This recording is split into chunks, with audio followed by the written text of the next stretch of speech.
Assalamualaikum warahmatullahi wabarakatuh. Nama saya Axel Rizky Yusuf Ramana. NIM 2310703049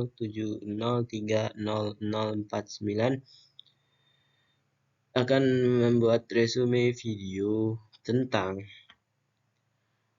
pendekatan makna cum makza yang dipopulerkan oleh Profesor Dr. Phil Sahiran Syamsuddin MA.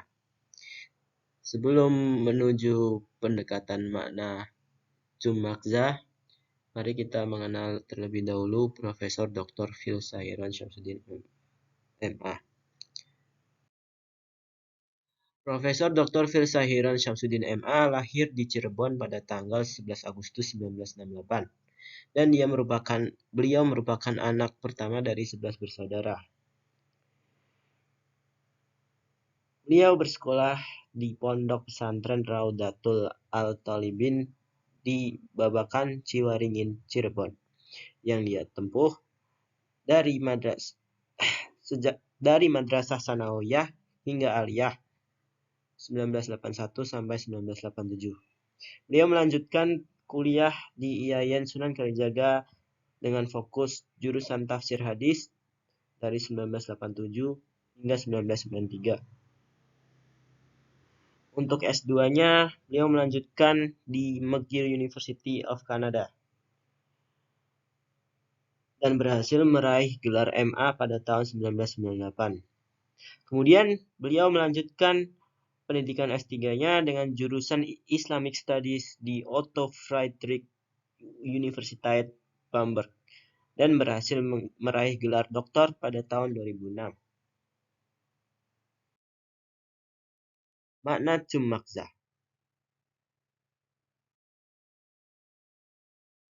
Makna cum makza terdiri dari 3 kata.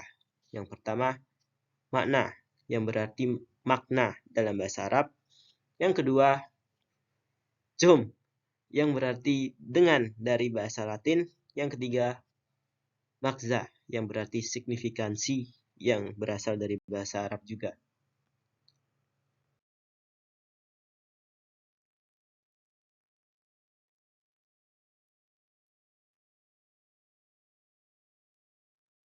Tentu saja kalau digabung, makna cum makza berarti seorang pembaca Al-Quran perlu memahami apa yang terkandung dalam suatu ayat.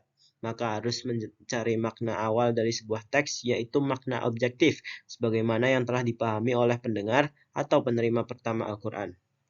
Dalam hal ini, ada masyarakat Arab pada masa perwahyuan. Kemudian makna yang telah didapatkan itu dicari signifikansinya dalam konteks pada hari ini.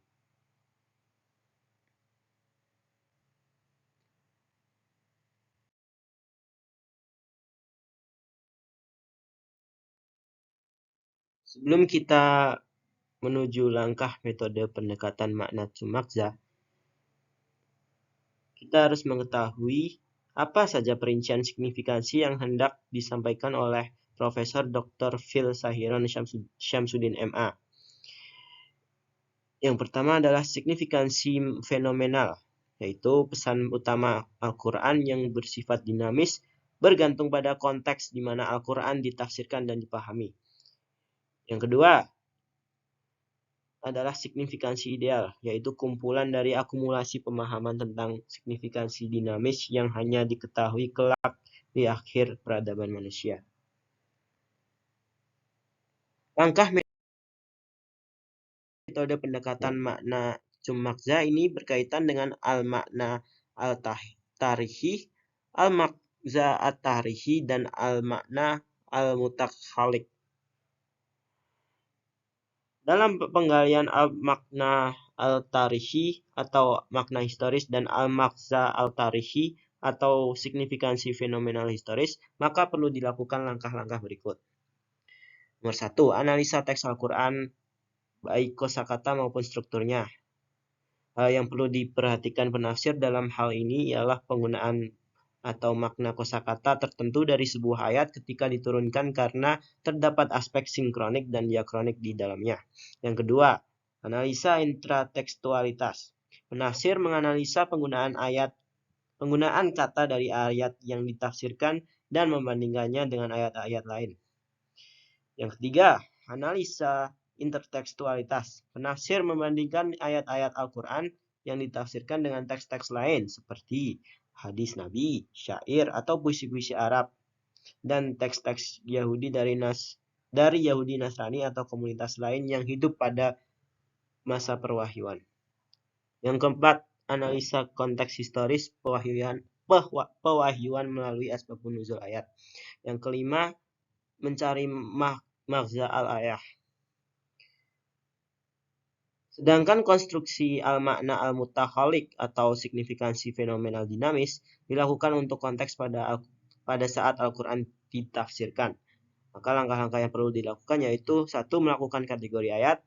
2. Penafsir harus bisa menangkap makna simbolik dari sebuah Al-Quran yang ditafsirkan. 3. Penggunaan perspektif yang lebih luas. 4. Mengembangkan cakupan signifikansi fenomenal historis pada konteks kekinian dan kesenian.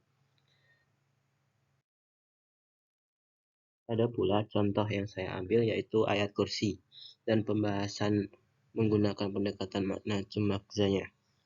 Allah la ilaha illa huwa al-hayyul qayyum.